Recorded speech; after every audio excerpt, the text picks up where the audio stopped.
El grito de guerra de Juan Román Riquelme no fue en el campo, sino en la trastienda política de Ezeiza, donde el presidente de Boca Juniors ha cerrado la operación más sensible y estratégica de su gestión. El regreso confirmado del guerrero charrúa Nathan Nández en diciembre. Un bombazo silencioso que es una bofetada de nostalgia a la hinchada y un ultimátum táctico al propio Diego Martínez. El spoiler más caliente y político es que esta jugada no se trata solo de fútbol, sino de una táctica desesperada de Riquelme para neutralizar una campaña política de la oposición que se centra en la falta de mística y el desequilibrio emocional del plantel actual.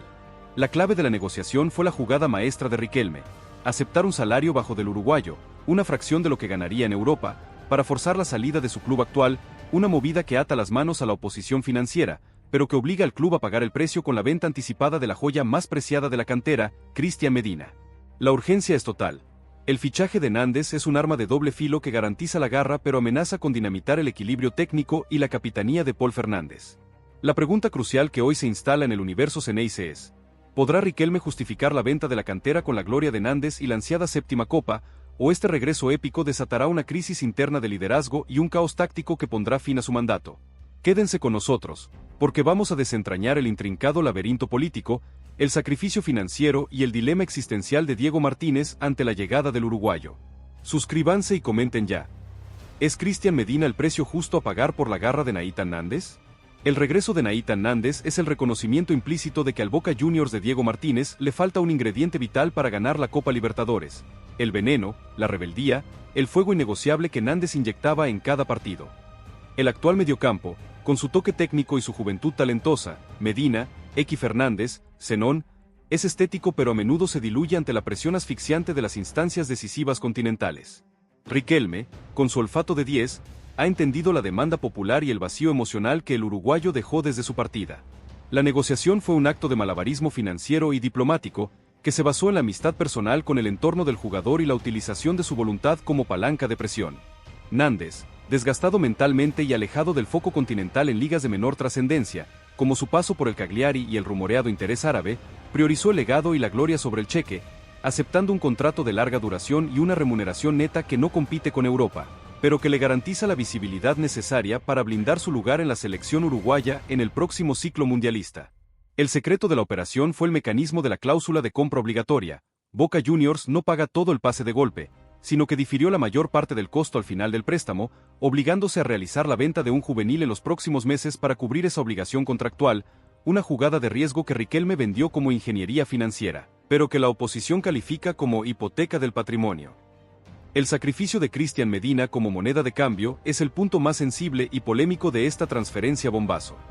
Medina, el volante de la cantera que hoy ocupa la posición natural de Nández, interno derecho, ha sido el nombre elegido por la dirigencia para ser sacrificado y financiar la operación.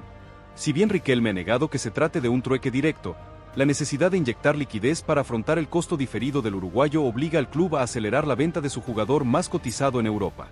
Esta decisión genera una fractura en el discurso de la dirigencia, que siempre ha prometido defender y consolidar a los juveniles, pero que hoy los utiliza como moneda de cambio por la gloria inmediata. La salida de Medina limita el potencial técnico del mediocampo a futuro y pone en entredicho la estrategia a largo plazo del club. La oposición política ha utilizado este sacrificio como el arma final para desatar la crisis, acusando a Riquelme de contradecir su propio modelo y de priorizar el marketing y la nostalgia sobre la sostenibilidad económica. Medina no es solo un jugador, es el símbolo de la cantera que Riquelme prometió proteger, y su venta se convierte en el mayor costo político de la vuelta de Nández. La pregunta que flota en el aire es: ¿cuánto tiempo podrá el club sobrevivir vendiendo sus joyas para pagar las deudas del pasado y los fichajes del presente? El intrincado dilema táctico de Diego Martínez se centra en la encrucijada de la camiseta número 8.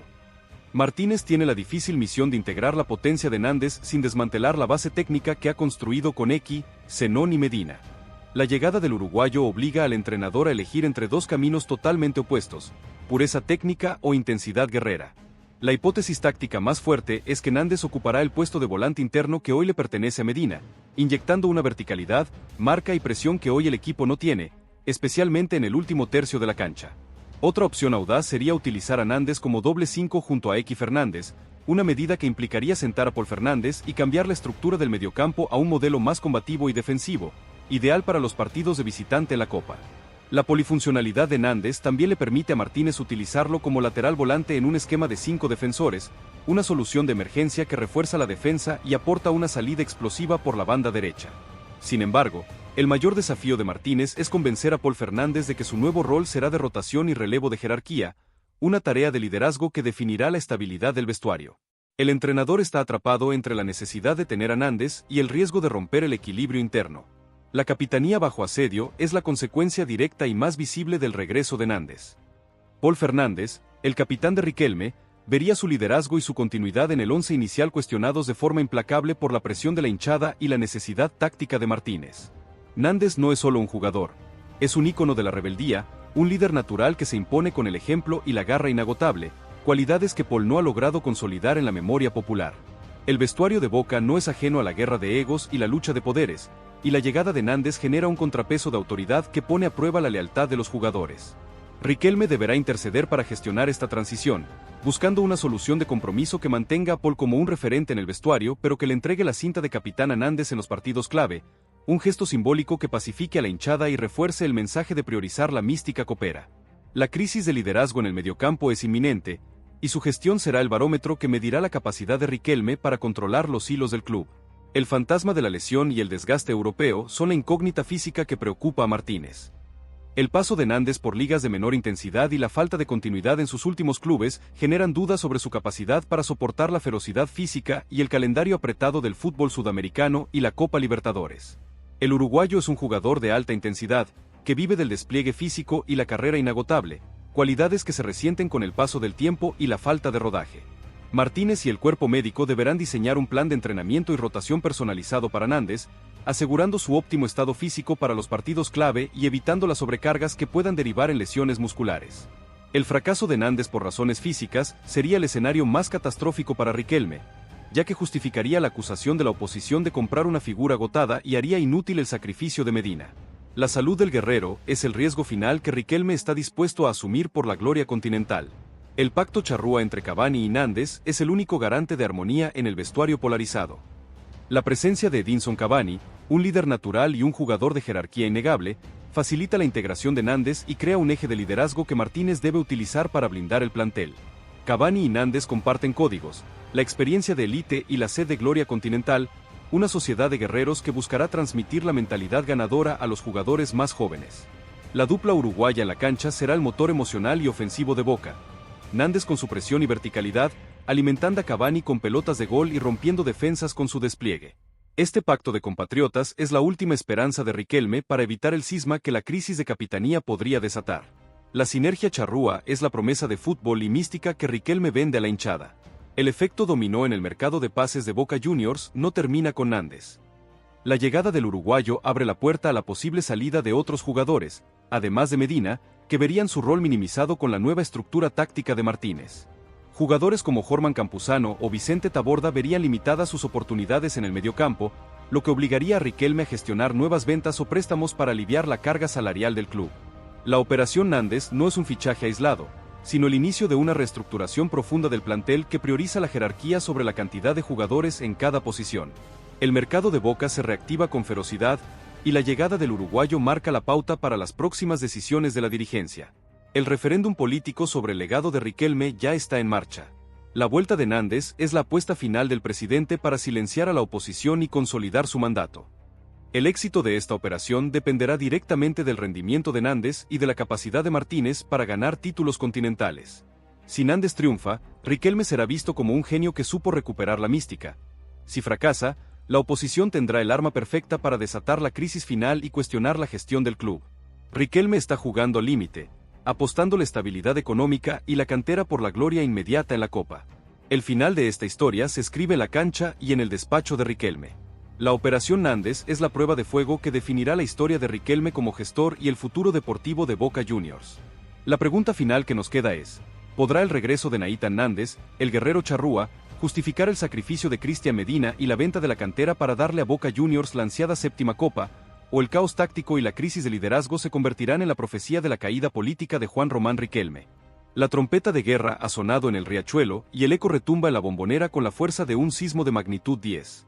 Juan Román Riquelme no solo ha cumplido la promesa más vieja y sentida del hincha, sino que ha activado la bomba silenciosa que reconfigurará el ADN del mediocampo Xeneize. Nathan Nández regresa a Boca Juniors en el próximo mercado de diciembre. Un movimiento de ajedrez que es tanto una declaración de amor a la hinchada como un ultimátum implacable a la estructura interna del club. El spoiler más dramático no es el fichaje, que ya es un bombazo, sino el efecto dominó que desatará en el vestuario.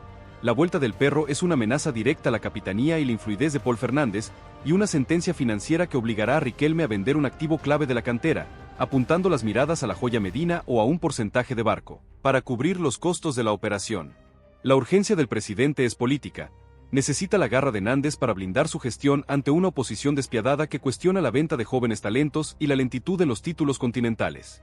La pregunta crucial que hoy se cierne sobre el futuro de Boca es: ¿podrá Riquelme gestionar la inminente crisis de liderazgo en el vestuario y el dilema táctico de Diego Martínez sin sacrificar la estabilidad económica y la promesa a la cantera? ¿Y Nández será la medicina que sane el alma copera o el veneno que rompa la armonía del plantel? Quédense con nosotros, porque vamos a desentrañar el intrincado laberinto de la negociación charrúa, el choque de estilos en el mediocampo y el precio político y económico de la nostalgia de la séptima copa. Suscríbanse y comenten ya. ¿Cuál es el costo real de traer de vuelta al guerrero Nández? El fichaje de Nathan Nández es, ante todo, un golpe de efecto político orquestado con la precisión de un cirujano por Juan Román Riquelme. El presidente de Boca Juniors no ignora el sentir de la tribuna, sabe que desde la dolorosa partida del uruguayo, ningún otro jugador ha logrado encarnar la mística y el fútbol de dientes apretados que el hincha exige en los momentos de copa, esa voracidad inagotable que transforma el mediocampo en un territorio de guerra. La gestión de Riquelme había sido criticada por una supuesta falta de jerarquía en los fichajes de peso y una dependencia excesiva de la cantera, un discurso de la oposición que ganaba terreno tras cada derrota dolorosa en instancias decisivas. La vuelta de Nández es la respuesta más contundente a esos críticos. Riquelme trae de vuelta a un ídolo popular, a un guerrero reconocido que no necesita presentación ni tiempo de adaptación, un activo político invaluable que pacifica la tribuna y blinda la gestión de la dirigencia. La estrategia de la negociación fue silenciosa y personal, enfocándose la desazón de Nández en el fútbol de segundo orden, tras su paso por el Cagliari y las ligas árabes, donde la competencia es menor y la visibilidad internacional se diluye. El uruguayo, agotado mentalmente de la rutina de ligas menores, priorizó la gloria y el regreso al foco continental que Boca le ofrece, aceptando un salario inferior al que podría percibir en Europa a cambio de un contrato de larga duración y la promesa de ser la bandera del próximo ciclo copero. Esta connivencia de voluntades entre Riquelme y Nández es lo que desactivó las barreras financieras y burocráticas, permitiendo el cierre de un acuerdo que parecía imposible por costos. El sacrificio de la cantera como moneda de cambio es el precio oscuro de la operación Nández. La necesidad de equilibrar las cuentas del club y financiar el alto costo de la compra del pase del uruguayo, un mecanismo de préstamo con obligación de compra, obligó a Riquelme a tomar una decisión impopular: sacrificar un activo joven de la cantera en el próximo mercado de pases para inyectar liquidez y cubrir el monto total del fichaje. Los focos apuntan directamente a Cristian Medina, el volante creativo que hoy ocupa la posición natural de Nández en el mediocampo, o a la venta anticipada de un porcentaje residual del pase de Valentín Barco, un talento que ya emigró pero que sigue generando ingresos futuros. La decisión de Riquelme es un mensaje claro a la dirigencia y a los hinchas: la gloria inmediata en la Copa Libertadores vale más que el potencial a futuro de los juveniles. Esta prioridad por la experiencia sobre la consolidación del talento joven genera un debate moral en el club. ¿Es justo desmantelar la base del futuro para traer una figura que garantice el presente?